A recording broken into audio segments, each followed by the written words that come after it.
Hey, what's going on, guys? I'm going to talk to you about Max Hastings and his opinions on World War One. And the previous videos on World War One, or at least most of them, I have used his lectures as examples, and I'm going to go a little further into his lectures.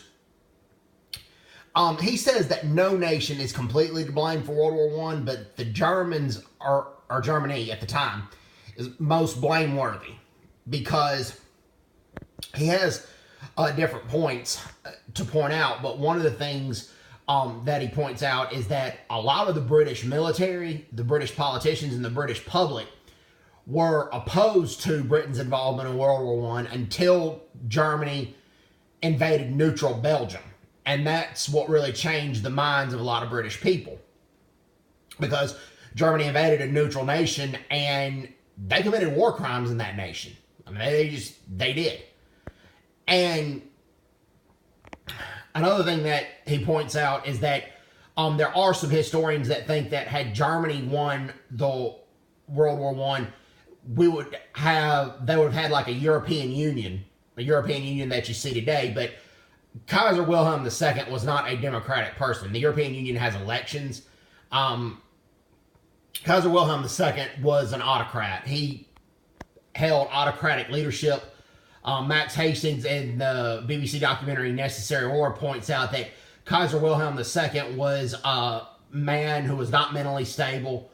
He was prone to violent mood swings, and this is not somebody that, and he didn't want to share power. That's not something, the European Union would do. And the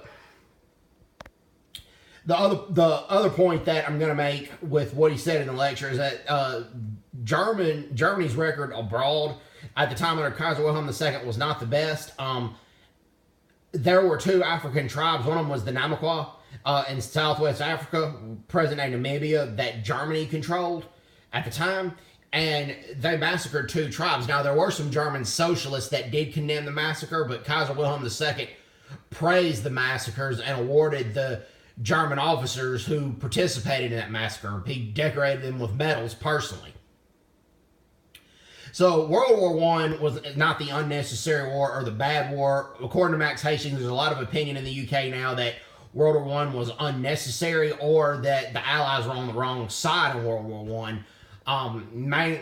He didn't set point this part out about why the British public think that, but some of the American public, what little is taught about World War I, kind of think that too, just because we know that we're just taught that the Archduke Franz Ferdinand was assassinated by Serbian nationalists, and that triggered World War I, but we don't go any deeper into the studies. Whereas the Austrian Emperor Franz Joseph did not care about his nephew Archduke Franz Ferdinand. The funeral lasted 15 minutes.